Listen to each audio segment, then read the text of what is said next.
Hello everyone, welcome back to Medical Coding Club. So in today's session, we are going to learn one of the most important topics from our ICD-10-CM Chapter 1 Coding Guidelines, which is HIV Coding Guidelines.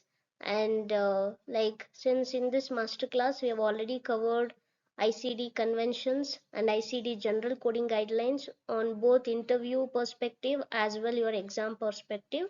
So you have to go back if you have not watched those videos. So from today I'll be focusing on chapter specific coding guidelines. Okay, so let's begin. And if you want to enroll for my CPC complete course, the new batch will be starting from next month, July 18, and the June batch is already started. Okay, so I'll not be taking any further enrollment for that batch. In anyone interested, you can enroll for the upcoming batch. So when we talk about chapter specific coding guidelines, each chapter is very important, and for both interview and exam you must go through all the chapter specific coding guidelines. So for chapter 1, which is certain infectious and parasitic disease, the code range between A00 to B99, and we do have special codes from chapter 22, U07.1 and U09.9.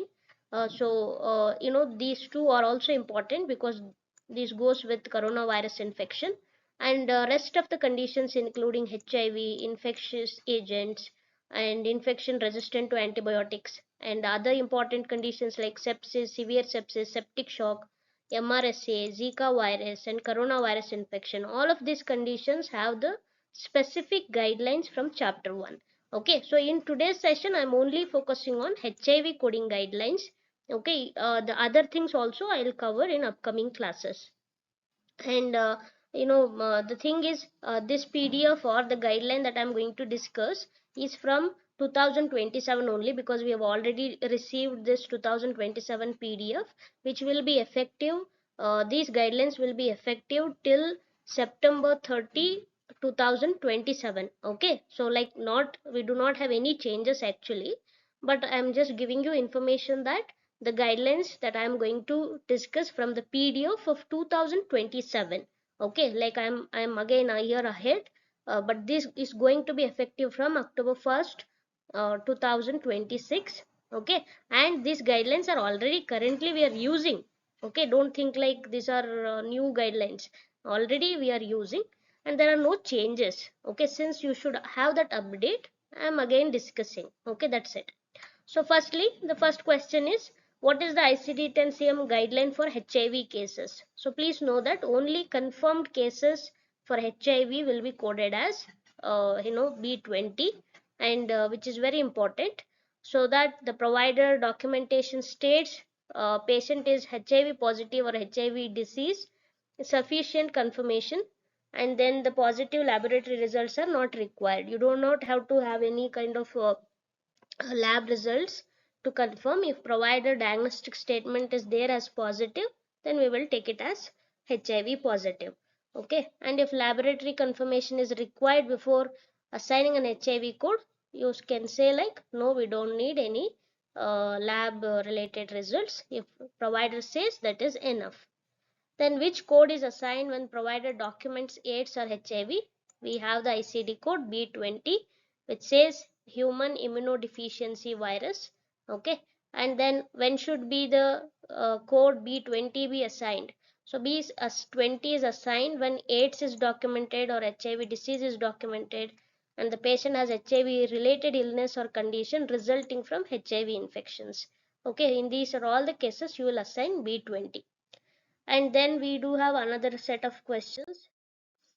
So if sequencing rule, okay, when it comes to HIV sequencing rule, please know that whether this person is coming and admitting for anything related to HIV or unrelated to HIV, or this person has any condition related to HIV, like related conditions like pneumocystis, or Kaposi sarcoma, all of these are HIV related conditions. So the sequencing rules are very important. So first question, if patient admitted for pneumocystis pneumonia due to HIV, what is the principal diagnosis?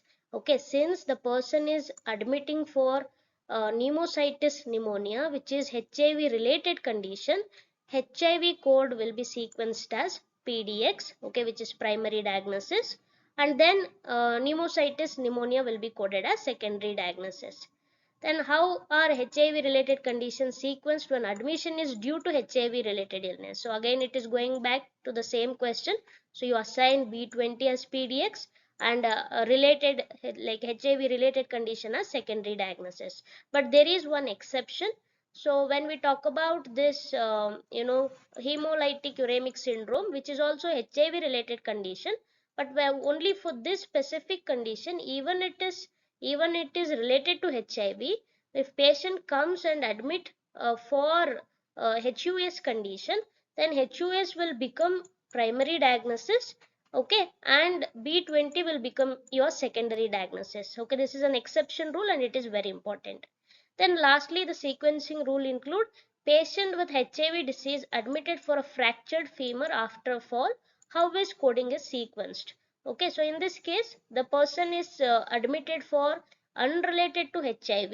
Okay, so that unrelated condition must be coded as PDX and B20 will be coded as secondary diagnosis. Okay, so that means fracture you are going to sequence as a primary diagnosis, and then HIV condition you are going to sequence as secondary diagnosis. Okay, and we do have furthermore so then like you can also see that I have added that a lot of things, and here you can see what code is assigned for inconclusive HIV test. So for inconclusive lab result you can use R75 as your ICD code. Okay, and I have a lot of question here which is interview focused, so I'm not going to explain now. Okay, I'll be on mute and I will give some time for each slide. So please take your time and read it through all the slides. Definitely you will get enough information. I have covered all the coding guidelines. Okay, and if you have liked this video, please do subscribe to my channel and please do share with your medical coding friends.